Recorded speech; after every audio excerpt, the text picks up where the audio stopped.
የአፍሪካን እግር ኳስ ጨዋታ ዳኛ በፊሽካ አይደመድመውም።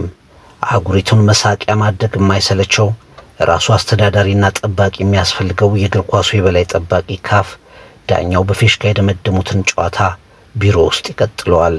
የአፍሪካን እግር ኳስ ተግቶ መግደል ዋና ስራው ሆኖ የተመሰረተ የሚመስለው ካፍ የእግር ኳስ የመጨረሻውን ፋርስ ተውኔት ይዞ ብቅ አለ።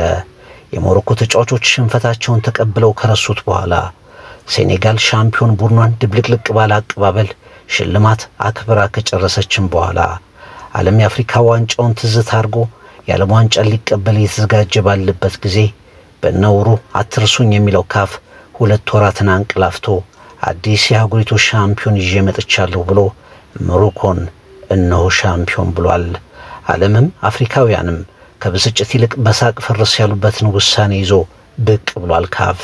የቀድሞው የሴኔጋል ብሔራዊ ቡድን አሰልጣኝ አሊዮ ሲሴ ይሄማ አፕሪል ዘፉል ነው ሲል ውሳኔውን በደንብ የገለጸ አስተያየት ሰጥቷል። ሳሚር ናስሪ ይሄ ውሳኔ ውድድሩ ባለቀበት ሳምንት ወዲያውኑ ለምን አልሆነም ወይስ ያኔ ሕጉ አልነበረም ሲል በስላቅ ተናግሯል። የአፍሪካ ሀገራትን ብዙዎችን በትንንሽ ማባበያ ከውድድሩ በፊት እየያዘች ካፍን የጎደለውን ሆዱን እየሞላች የቆየችው ሞሮኮ ከአፍሪካ ዋንጫ በኋላ ፊቷን ከካፍ አዙራ ነበር። ጥቂት ቀናት እየቀረው የሴቶች አፍሪካ ዋንጫን አላዘጋጅም ብላ ኩርፋ ውሳኔዋን አሳወቀች። እጅና እግሩን ተጠፍሮ የተያዘው ካፍም ሁሉም ከተረሳ በኋላ የአፍሪካ እግር ኳስ ተአማኒነትን መቀመቅ የሚያወርድ ውሳኔ ሞሮኮን ለማስደሰት ይዞ ብቅ አለ። ዓለም ከዳር ዳር ተቃውሞን አሰማ። ሞሮኮ ሜዳ እየቸረች ቀልባቸውን ከገዛቻቸው ሀገራት ውጪ በርካታ የኮንፌዴሬሽኑ አባል ሀገራትም ክለቦች፣ የቀድሞ ተጫዋቾች፣ የእግር ኳስ ተንታኞች፣ መገናኛ ብዙሃን ተቃውሟቸውን እያሰሙ ነው። ኢትዮጵያን ጨምሮ ቀሪ ሀገራት ይጠበቃሉ። ብኩርናውን የሸጠው ጠባቂ የሚያስፈልገው ጠባቂ ካፍ እንደ ሰጎን የተትረፈረፈ የችግር አካሉን ከውጭ ጥሎ አንገቱን ቀብሮ ቁጭ ብሏል። ሴኔጋል እግር ኳስ የሜዳ ላይ ጨዋታ ነው። የሜዳውን አሸንፈናል፣ ዓለምም ተመልክቷል። ለካፍ የኮሪደር ጨዋታ ደግሞ እስከ መጨረሻው እንፋለማለን ብላለች። የሀገሪቱ መንግስት የካፍ ባለስልጣናት የሙስና ምርመራ ጭምር እንዲደረግባቸው እፋለማለሁ ብሏል። ግድ የለም የራሱን ፕሬዝዳንት ኢሳ ሀያቱን ለፊፋ ፕሬዝዳንትነት ግድ የለም ተወዳደሩ፣ የኛ 54 ድምፅ አሉት፣ ቀሪውን ደግሞ ይፋለማሉ ብሎ ለምርጫ ከላካቸው በኋላ ለሀያቱ ለራሱ ፕሬዝዳንት 5 ድምፅ እንኳን የነፈገው በፊፋ የታሸጉ ፖስታዎች ብላተርን የመረጠው በዚያም መሳቂያ ሆኖ የነበረው ካፍ ከዚያ ታሪክ በኋላ እጅግ ከፍ ያለውን መሳለቅ የሚያደርግ ድራማ እንደገና እነሆ ብሏል። ካፍ የመንቀስ ታሪኩን በጥፍ ሪከርዶች የሚያሻሽለው ተቋም፣ መጠበቅ የሚያስፈልገው የእግር ኳስ ጠባቂ፣ የአፍሪካ ዋንጫ ውዝግብ በዝርዝር እንመለከተዋለን። የፍቅር ይልቃል ዩቲዩብ ገጽ ተከታታዮች ሰብስክራይብ፣ ሼር፣ ላይክ በማድረግ ቤተሰብነታችንን እናጠናከር።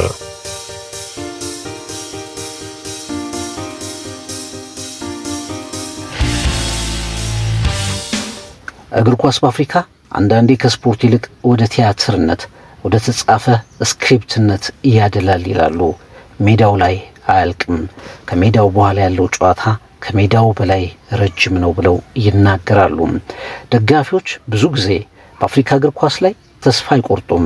ከራሳቸው አልፎ የዓለም እግር ኳስንም በተለየ ሁኔታ የሚከታተሉ ለእግር ኳስ ሁሉ ነገራቸውን የሚሰጡ ናቸው። ነገር ግን የሚመራቸው ተቋም ደግሞ ይህንን ፓሽን፣ ይህንን ክሎት፣ ይህንን ፍላጎት የሚገል እንጂ የሚያግዝ ሆኖ አይታወቅም። በአፍሪካ እግር ኳስ ውስጥ ቀውስ፣ ፖለቲካ፣ ድራማ ፈጽሞ ጠፍቶ አያውቅም። ካፍ የእግር ኳስ ጠባቂ ነው። ነገር ግን ራሱ መጠበቅ አለበት። አንዳንዴ የሚሰራቸው ስህተቶች ሁሉ ዳይሬክተሮች እንደሚቀምሯቸው ፊልሞች፣ ጸሐፊዎች እንደሚጽፏቸው ድርሰቶች ፈጽሞ የነገሮችን አቅጣጫ ወደ ፋርስነት፣ ወደ ቲያትርነት የሚቀጥል ነው። ጨዋታዎችን ሜዳ ላይ ማሸነፍ በቂ አይደለም፣ አንድ አማራጭ እንጂ። መጨረሻው በቢሮዎች ውስጥ በሚወሰኑ ጉዳዮች፣ ዋንጫዎች በፔፐር ወርክ ወይም ደግሞ በፖለቲካ ወይም በተለያየ መንገድ ሀገራት በካፍ ውስጥ እንደሚሰጣቸው ቦታ ይወሰናል ተብሎ የሚታማም ተቋም ነው። ቀደም ሲል በመግቢያ ላይ እንዳስቀመጥኩት የኢሳ ሀያቱን ለረጅም ጊዜ ከይድነቃቸው ተሰማ ተቀብለው ተቋሙን የመሩት ኢሳ ሀያቱ በአንድ ወቅት ለምን እኛ አፍሪካውያን ፍላጎታችንን ለማስፈጸም የዓለም አቀፉን የፊፋን ወንበር አንቆጣጠርም ብለው አባል አገሮቻቸውን አሳመኑና በመጨረሻ ኢሳ ሀያቱ ከጆሴፍ ሴፕ ብላተር ጋር ለመወዳደር እጩ መሆናቸውን ይፋ አደረጉ። ብላተር በጣም ለረጅም ጊዜ ፊፋን መርተው ስለነበር አዲስ ለውጥ ያስፈልጋል፣ ለአፍሪካ ብዙ ነገር አላደረጉም፣ ዓለምም አፍሪካን የሚጫናት የፊፋን ወንበር አሳልፈን በመስጠታችን ሌሎችን በመሾማችን ነው የሚል ቁጭት ያለው ነገር በፕሬዝዳንቱ በኩል ቀረበ፣ ተጨበጨበ። አባል ሀገራት እኛ 54 ነን፣ ሌሎችን እናስተባብራለን፣ ግዴን ለሚሞክሩ ፕሬዝዳንት ብለው ኢሳ ሀያቱን ለፊፋ ኮንግረስ ለፊፋ ምርጫ ገፋፏቸው። በመጨረሻ ድምጽ ሲሰበሰብ ግን ሀያቱ ከራሳቸው አህጉር 5 ድምጽ እንኳን ማግኘታቸው አጠራጣሪ ሆነ። ያኔ ዓለም በከፍተኛ ሁኔታ ነበር የሳቀው። ብዙዎች በዛን ጠቅላላ ጉባኤ ላይ ብዙ የእግር ኳስ ኮንፌዴሬሽን የካፍ አባላት በቀጥታ ከካፍ በተሰጣቸው ድርጎ አማካይነት ጆሴፍ ሴፕ ብላተርን መምረጣቸው ይነገራል። በካፍ ውስጥ በጣም አስቂ ከነበሩ አጋጣሚዎች አንዱ ነው። ይሄኛው ውሳኔ ግን ካፍ ከምስረታ ዘመኑ ጀምሮ ከሰራቸው በተለይ ይድነቃቸው ተሰማ ከለቀቁት በኋላ ከተሰሩት እጅግ በቀውስ የተሞሉ እጅግ አስቂኝ እጅግ የሚያበሳጩ ውሳኔዎች አንዱ ተደርጎ እየተቆጠረ ይገኛል። የአፍሪካ እግር ኳስ ኮንፌዴሬሽን በዓለም ላይ በተለይ በእግር ኳሱ ዓለም ብቻ ሳይሆን በዓለም ላይ በጣም ኮራፕትድ ከሆኑ በጣም በሙስና ተዘፍቀዋል ከሚባሉ ተቋማት በተደጋጋሚ ስሙ ወደፊት ይነሳል። ፖለቲካዊ ነገሮች የሚጫኑት ፌርነስ ጋር የተጣላ ከእኩልነት ጋር የተጣላ የተወሰኑ ሀገራት፣ የተወሰኑ የአህጉሪቱ ክፍሎች፣ የተወሰኑ ዳኞች፣ የተወሰኑ ክለቦች፣ የተወሰኑ ተብለው ሊገለጹ የሚችሉ ብዙ ነገሮች ያሉት ተቋም ነው። በሴኔጋልና በሞሮኮ የአፍሪካ ዋንጫ የፍጻሜ ጨዋታ ላይ ውሳኔው ይሄ የሚሆን ከሆነ ደግሞ 2 ወራት ለምን አለፉ? አርቲክል 82 እና 84 ሰሚር ነስሪ እንደተናገረው ለሞሮኮም ትርጉም በሚኖረው ሁኔታ ጨዋታው ከተጠናቀቀ ከጥቂት ቀናት በኋላ ጊዜያት በኋላ ለመወሰን ለምን አልተቻለም? ሴኔጋል ድሏን በሙሉ ክብር ካከበረች በኋላ በፕሬዝዳንቷ ፊት በሞገስ ካከበረች በኋላ የሞሮኮ ተጫዋቾች ለሽንፈታቸው ይቅርታ ጠይቀው ወደ ሌላ ነገር ከገቡ በኋላ አህጉሪቷ ቀጣዩን የአፍሪካ ዋንጫ የሚያስተናግዱ ሀገራትን ለማወቅ እየጓጓች ውድድሩንም ቀጣዩን ውድድር እያሰበች ባለችበት ሰዓት የዓለም ዋንጫ የአፍሪካ ዋንጫን የሚተካ ጊዜ ላይ ስንደርስ ካፍ እንዴት ከእንቅልፉ ነቃ? እንዴት ይሄ ነገር አሁን ሊሆን ቻለ የሚለው ነገር ሲነሳ ትራንስፓረንሲ፣ ግልጽነት በአፍሪካ እግር ኳስ ኮንፌዴሬሽን ካፍ መዝገብ ውስጥ እንደሌሉ የሚያሳይ ነው። ተጠያቂነት የለም። በተግባር በካፍ ውስጥ የማይታወቅ ቃል ነው ብሎ ማስቀመጥ ይቻላል። በጣም ፋርስ ከኮሜዲ የዘለለ አስቂ ነገር እያሉ እየገለጹት ይገኛሉ። የሴኔጋል የቀድሞ ተጫዋች የሴኔጋል የቀድሞ ስመጥር አሰልጣኝ አሊዮ ሲሴ ይሄማ በጣም ፋርስ ወይም ደግሞ ኤፕሪል ዘፉል ነው ሲል ተናግሯል። የሴኔጋል ተከላካይ ዲያኬቴ እንግዲህ ወንድ ከሆናችሁ ነውና ሜዳሊያችንን ዋንጫውንም ውሰዱት የሚል አስተያየቱን ሰንዝሯል። እብዶች የሚል ቃላትም ጨምሯል ዲያኬቴ። ከዛ ውጭ እንግዲህ በሜዳ ውስጥ እኛ አሸንፈናል፣ ከሜዳ ውጭ ያለውን ደግሞ እስከ ካስ ድረስ ሂደን ጉዳዩን እንመለከተዋለን ብለዋል። የሴኔጋል መንግስት አትሸበሩ፣ በዚህ ጉዳይ ላይ ካፍ እስከ ሙስና ጭምር እንዲከሰስ እንሰራለን የሚል ሐሳቡን እየገለጸ ይገኛል። የአፍሪካ እግር ኳስ ቲያትር በተለይ ከካፍ አንጻር ሲገለጥ የአፍሪካን እግር ኳስ ፓሽን የአፍሪካ እግር ኳስ ደጋፊዎችን እጅግ የሚያስቀና የእግር ኳስ ፍቅር የሚቀብር መርህ አልባ ያስቀመጣቸውን ህጎች ማክበር ላይ የዘገየ እና ደግሞ ለግጭት የሚያነሳሱ ውሳኔዎችን ደግሞ ደጋግሞ የሚወስን ነው ብለን ማስቀመጥ እንችላለን። ሴኔጋል እንግዲህ የአፍሪካ ዋንጫን ማሸነፏ ይታወሳል። በ2025 1-0 በሆነ ውጤት ሻምፒዮን መሆኗ ይታወቃል። ነገር ግን ካፍ በጨዋታውን በፎርፌ መደምደሙንና ሞሮኮ 3-0 ማሸነፏን ትናንት እኩለ ሌሊት ላይ ይፋ ማድረጉን ተከተለ። ለዚህ ደግሞ ምክንያቱ የሴኔጋል ተጫዋቾች ሜዳ ጥለው ወጥተው ስለነበር የሚል ሐሳቡን ተናገሩ። እግር ኳስን መደምደም የሚችለው ዳኛው ብቻ ነው። ፎርፌ መሆኑን መናገር የሚችለው ዳኛው ብቻ ነው። በአፍሪካ እግር ኳስ ላይ ነው እንግዲህ ዳኛው የነፉትን ፊሽካ በጣም ወፍራም ካፖርት የለበሱ ወዳቸው ያበጠ ረጃጅም እና አንዳንዴ ደግሞ በጣም በሙስና በጣም የተካኑ እግር ኳሱ ላይ ለአመታት የኖሩ የአፍሪካ የእግር ኳስ መሪዎች ጠረጴዛ ላይ ቁጭ ብለው ጨዋታውን እንደገና የሚጫወቱት 17 ደቂቃዎች የሴኔጋል ተጫዋቾች ያባከኗቸው በጣም ተተችተዋል። ለዛም እስከ 10 ሚሊዮን ዶላር አካባቢ ቅጣት ተጥሎባቸዋል። አሰልጣኙ 6 ጨዋታ የተለያዩ ተጫዋቾችም ቅጣት ተከናንበዋል። ያኔ አብሮ የዋንጫው ጉዳይ ለምን አልመጣም ለምን አልተነሳም በግልጽ አርቲክል 82 እና 84 ላይ ከተቀመጠ የእግር ኳስ ባለስልጣኑ ያኔ ለምን አልተመለከቱትም? ከሁለት ወራት በኋላ ይሄንን ይዘው ለምን መጡ የሚለው ትልቁና አነጋጋሪው አበይቱም ጉዳይ ሆኗል ማለት ይቻላል። የሴኔጋል መንግስት በአጠቃላይ እንደ መንግስት ነው ሪያክሽኑን ምላሹን እያሳየ የሚገኘው።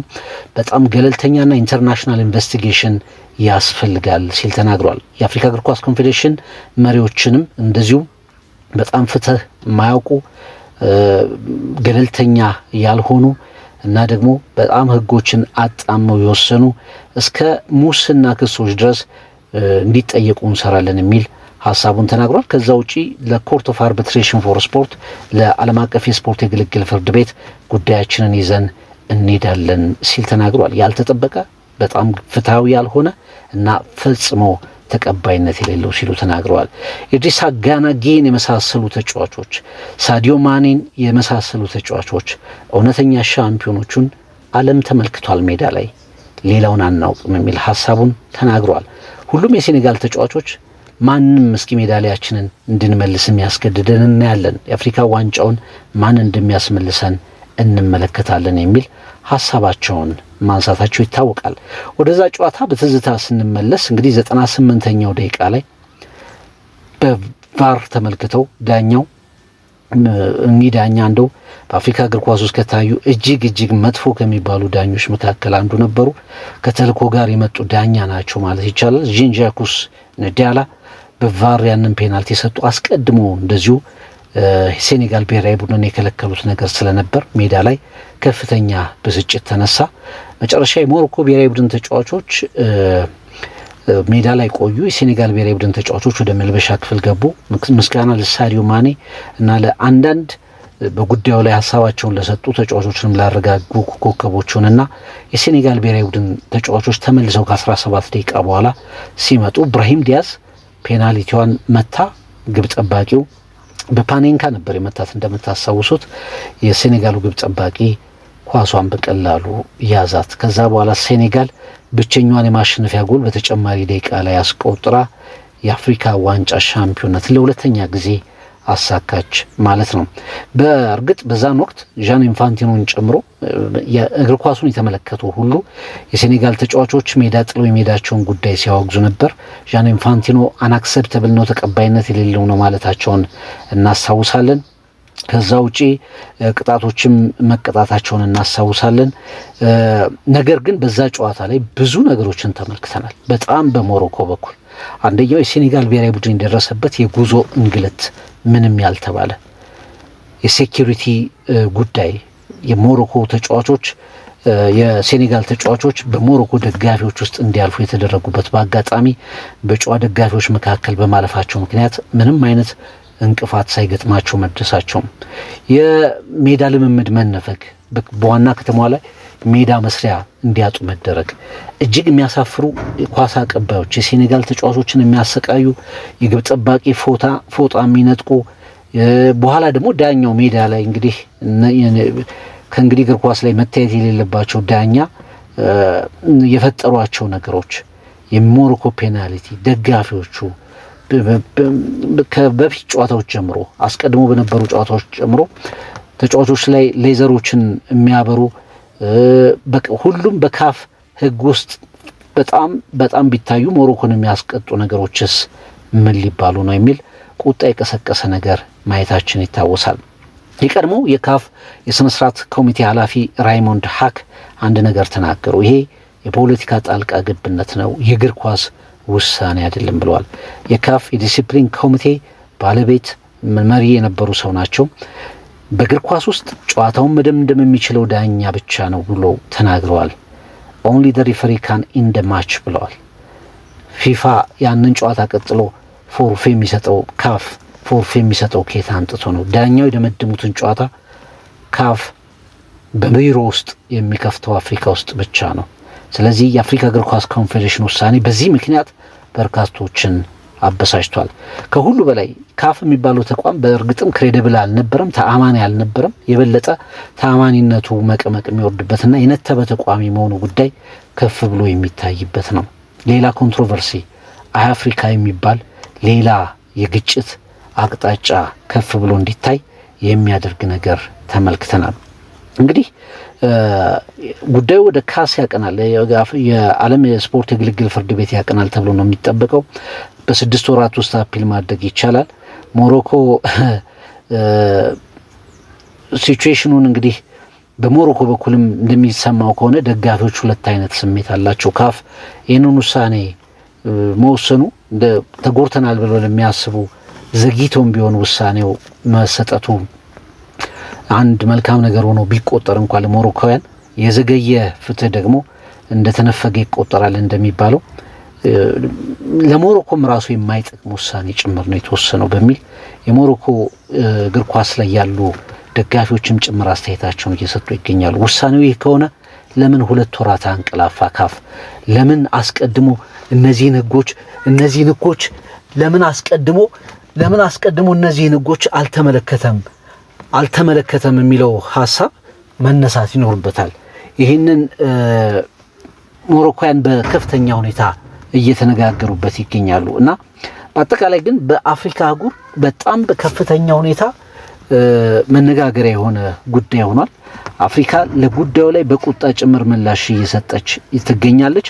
በተለይ አልጄሪያ፣ ግብጽ፣ ደቡብ አፍሪካ እንደ ካሜሩን፣ ናይጄሪያ አይነት ሀገራት በከፍተኛ ሁኔታ ወደ 12 የሚደርሱ ሀገራት ይህንን እንቃወማለን ብለዋል። ክለቦች ብለዋል። የእግር ኳስ ደጋፊዎች የአፍሪካ እግር ኳስ ያዘነበት በካፍ በራሱ በአስተዳዳሪው አካል የተቀበረበት ብለዋል።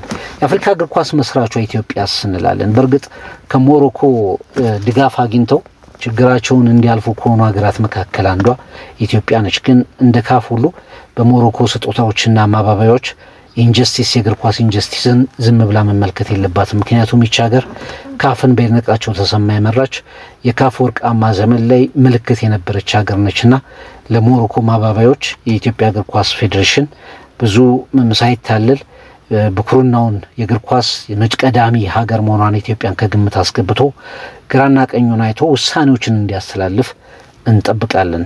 አለዚያ ብሔራዊ ቡድኑ የሄደ እፎይታ ላገኘባቸው ጊዜያት ተብሎ እንደ ብዙ የአፍሪካ ሀገራት የዚህ ውሳኔ ሰለባ መሆን እንደሌለበት መናገር ያስፈልጋል። በጣም የሚያስቀው ነገር የአፍሪካ እግር ኳስ ኮንፌዴሬሽን ይህንን ውሳኔ ከወሰነ በኋላ ሞሮኮ የሴቶችን የአፍሪካ ዋንጫ እንደገና የማዘጋጀት ዳርታ እያሳየች ትገኛለች። እንግዲህ ሞሮኮ 2 ጊዜ ያህል በታሪክ የአፍሪካ ሀገራትን የካደችባቸው አጋጣሚዎች እናስታውሳለን። አንደኛው የኢቦላ ቫይረስ በመጣበት ሰዓት፣ ውድድሩ በተቃረበበት ሰዓት የአፍሪካ ሀገራት ወደ ሞሮኮ እንዳይመጡ በሚል የአፍሪካ እግር ኳስን ገለልተኛ ራሷን በማግለሏ ምክንያት ኢኳቶሪያል ጊኒ ባለቀ ሰዓት አስተናግዳ የአፍሪካን እግር ኳስ ማትረፏን እናስታውሳለን። አሁንም የሴቶች እግር ኳስ ሊከናወን ወራት ብቻ ጥቂት ሳምንታት ብቻ እየቀሩት በዚህ ኩርፊያ ውድድሩን አላስተናግድም ማለች። እንደ ደቡብ አፍሪካ ያሉ ሀገራት እኛ እንደርሳለን የሚል ሀሳብ ተናገሩ።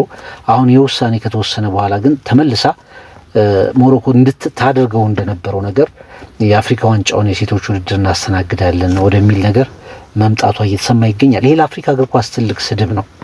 ትልቅ ስድብ ነው። በእርግጥ ሞሮኮ የአፍሪካን እግር ኳስ እያሳደጉ ካሉ ስመጥር የሚባሉ ተጫዋቾችን፣ ፕሮጀክቶችን፣ ናሽናል ቲሞችን እያፈሩ ካሉ ሀገራት መካከል አንዷ ነች። ነገር ግን በእንዲህ አይነት ልክ የእግር ኳሱን ውሳኔ ሰጪ አካል ተጽዕኖ ውስጥ መክተትና መቆጣጠር ለአህጉሪቱ እግር ኳስ ፈጽሞ ጠቃሚ ነው ብለን ማሰብ አይቻልም። ስለዚህ በአዲሱ ውሳኔ መሰረት የሞሮኮ እግር ኳስ ብሔራዊ ቡድን 3-0 በፎርፌ አሸንፏል። ዋንጫውን ከቢሮ ተነጥቆ በቢሮ ስነ ስርዓት እንዲሰጣቸው ተወስኗል። የሴኔጋል ተጫዋቾች ሜዳ ላይ ሜዳሊያውን አጥልቀዋል። የሞሮኮ ተጫዋቾች እውነት ለመናገር ክብሩ የሚገባቸው ከሆነ ካፍ ውሳኔው ይሄ የሚገባቸው ከሆነ ይህን ያህል በመዘግየቱ ምክንያት ከሴኔጋሎች በላይ የተጎዱት ሞሮኮውያን ናቸው ብሎ ማሰብ ይቻላልና ካፍ እንግዲህ ሜዳ ጥለህ ከሄድክ እንደተሸነፍክ ትቆጠራለህ ይላል ብሏል አርቲክል 82 እና 84። ካመስክ ከውድድር ውጭ ትሆናለህ የሚል ህግ አለን ብሏል። አሸንፈህም አሸናፊ ላትሆን ትችላለህ የሚል ህግ ስላለ ያንን ተጠቅመናል የሚል ነው ትልቁ ጉዳይ። ይሄ ህግ ከጨዋታው ማግስት በነበሩት ጊዜያት የሞሮኮ እግር ኳስ ኮንፌዴሬሽን እና የሞሮኮ ደጋፊዎች ቅሬታ ሲያቀርቡ አልነበረም ወይ? ትልቁ ጥያቄ ነው። the comedy of authority ይሉታል እንግዲህ የአፍሪካ እግር ኳስ ደጋፊዎች እግር ኳስን በማያውቁ ከየትም አቅጣጫ ተነስተው ብቻ በስልጣን በእግር ኳሱ መታወቅ በሚፈልጉ እግር ኳስ ላይ ምንም አይነት የእይታ ቪዥን ሐሳብ ኖሯቸው በማይመጡ ሐሳቦች በሚመሩ እንደዚህ አይነት ሐሳቦችን በሚይዙ ሰዎች አማካይነት የምትመራ አህጉሮናለች። አሁን ሞሴፔ ናቸው እንግዲህ እኒ ደቡብ አፍሪካዊ ባለሀብት የእግር ኳሱን ውሳኔዎች በሙሉ በካፍ ለሚዘወሩት ዋና ጸሐፊው ሰጥተዋል ተብለው ይታማሉ። እሳቸው የሉም፣ ዋና ጸሐፊው ናቸው። ዣን ኢንፋንቲኖ ናቸው የሚመሩት ካፍን የሚሉ ሐሳቦች ሲሰነዘሩ ይታወቃል። እንግዲህ ይህ ተቋም በጣም አፍሪካ ለረጅም ጊዜ ይዘው የቆየችውን በየ2 ዓመቱ ውድድር የማድረግን ሐሳብ በድብቅ በካፍ በፊፋ አስፈጻሚነት የወሰነ ተቋም ነው። 24 በላይ ሀገራት እኛ አልሰማንም ከሚዲያ ነው የሰማነው እያሉ የአፍሪካ ዋንጫ በየ2 ዓመት አንዴ የሚደረገው የአፍሪካ ዋንጫ በ4 ዓመት አንዴ እንደሚሆን ከግማሽ በላይ የሚሆኑ ሀገራት ወይም ደግሞ አባል ሀገራቱ የሰሙት ከሚዲያ መሆናቸውን የገለጹበት ተቋም ነው። ከዛ ውጪ በጣም በርካታ ነገሮችን የሚታወቁ ውድድሮችን የሚሰርዝ የኤሊት ክለቦች ውድድር በሚል አብዛኞቹን የአፍሪካ ሀገራት ወደ ኋላ ያስቀሩ ውሳኔዎችን የወሰነ አሁንም የ2027ቱን የአፍሪካ ዋንጫ ዝግጅት ወዲያውኑ ማሳወቅ ሲገባው በየጠቅላላ ጉባኤው ላይ ገና አልተወሰነም እያለ የሚያስተላልፈው ከጀርባ ለሚሰሩ ጉዳዮች ቦታ እየተወ መሆኑ ይታወቃል። እንግዲህ ሞሮኮን ሻምፒዮን አድርጓል፣ ሴኔጋል ተሸንፋለች ብሏል። ነገር ግን አሁን በሚታየው ሁኔታ በሚሰጠው ግብረ መልስ ዓለም ሞሮኮ አሸናፊ መሆኗ ነገር ላይ ጥርጣሬውን ያስቀምጣል። በሜዳ ላይ እየተመለከት ነው አሸናፊ ዳኛው ፊሽካውን ደምድመው የፊፋ ሰዎችም ሽልማቱን ሰጥተው ያጠናቀቁት አሸናፊ ሴኔጋልን ነው ብለው እየተናገሩ ይገኛሉ። የአፍሪካ እግር ኳስ ደጋፊዎች የተሻለ ፓሽን፣ የተሻለ ፍትህ፣ የተሻለ ተአማኒ የሆነ ተቋም ያስፈልጋቸዋል። ሁልጊዜ እግር ኳስ በመጣ ቁጥር አፍሪካ ውስጥ በየሀገራቱ ልክ እኛም ሀገር ላይ እንደምንመለከተው ከዛ አህጉሪቱ ላይ በተለያዩ ደረጃ እንደምንመለከተው በጣም በጣም አስቀያሚ ፖለቲካዊ መልክ የሚይዝ ድራማ ይሆናል። እግር ኳስነቱ ያበቃል። ሜዳ ላይ የሚጠናቀቁ ውሳኔዎች የሉም። ሴራዎች እዚህም እዛም ናቸው። ስፖርቱን ወደ መሳቂያነት ወደ መሳለቂያነት የሚመሩ ድርጊቶች እዚህም እዛም ናቸው። ለዛ ደግሞ ተጠያቂነት የለውም። በመሀል የሚጎዳው ሚሊየን የሚሆኑ የአፍሪካ እግር ኳስ ደጋፊዎች ናቸው። በመሀል መከረኛ ሁልጊዜ አፍሪካ እየተባለች የምትንጠለጠል አህጉር ናት እና ይህንን የካፍን ውሳኔ በርካቶች እየተቃወሙት ይገኛሉ። የት ይደርሳል የሚለውን በቀጣይ ጊዜያት ውስጥ እንመለከተዋለን። የግልግል ፍርድ ቤቱ ውሳኔ በተለየ ሁኔታ ይጠበቃል። በእርግጥ ሞሮኮያን ቅሬታቸውን ሲያሰሙ ቆይተዋል። ተበደለናል ብለዋል። ህጎች ተጥሰዋል ብለዋል። ግን የተሰጡት ውሳኔዎች በጣም በጣም በጣም የዘገዩና አሳዛኝ ሊባሉ የሚችሉ መቀልበስም ያልነበረበት ነው ተብሎ ይታሰባል። ውሳኔው በጭካኔ የተሞላ እሳቤ ያልነበረው ሞሮኮውያንን በተለየ ሁኔታ ለመጥቀም እየታሰበ በሚል እና ደግሞ ኢንኮንሲስተንት በሚል እየተወቀሰ ይገኛል። ለምሳሌ ይህንን አንድ የገልብጠን እናስበው። የተከበራችሁ የትሪቡን ስፖርት የዩቲዩብ ገጽ ተከታታዮቻችን፣ የፍቅር ቃል ዩቲዩብ ገጽ ተከታታዮቻችን ሴኔጋል ብትሆን በሞሮኮ ቦታ ሻምፒዮን ሆነችው ሞሮኮ፣ የተበደለችው ደግሞ ሴኔጋል ብትሆን 2 ወራት ቆይቶ ካፍ ከሞሮኮ ዋንጫውን ነጥቆ ለሴኔጋል የሚሰጥበት አቅም ይኖረዋል ብላችሁ ታስባላችሁ ወይ? ትልቁ ጉዳይ ነው። ከጥቂት ጊዜያት በፊት ግብጽ ነበረች፣ አሁን ደግሞ ሞሮኮ ሆኗል እና ይሄ ኢንኮንሲስተንሲ በውሳኔዎች ላይ ሁልጊዜ ወጥ በሆነ መንገድ አለመመልከት የመሳሰሉት ነገሮች በከፍተኛ ሁኔታ ቅሬታ እየፈጠሩ ይገኛሉ። ከእንግዲህ ካፍ የሚባል ተቋም ታማኒ አልነበረም፣ ግን ታማኒነቱ የበለጠ መቀመቅ የሚወርድበትን ነገር ተመልክተናል። በዳኝነት ላይ የሚሰሩ ስህተቶች አይታረሙ፣ የስኬጁሊንግ ስህተቶች አሉ፣ የህግ አፈጻጸም አተረጓጎም ላይ ከፍተኛ ክፍተት አለ፣ ውሳኔዎች በግልጽነት አይወሰኑም። ለምሳሌ የአፍሪካ ዋንጫ ከ2 ዓመት ወደ 4 ዓመት ከፍ ሲል እንኳ አልተወያየንም የሚሉ 50% ሀገራት በአፍሪካ ሀገር ውስጥ አሉ።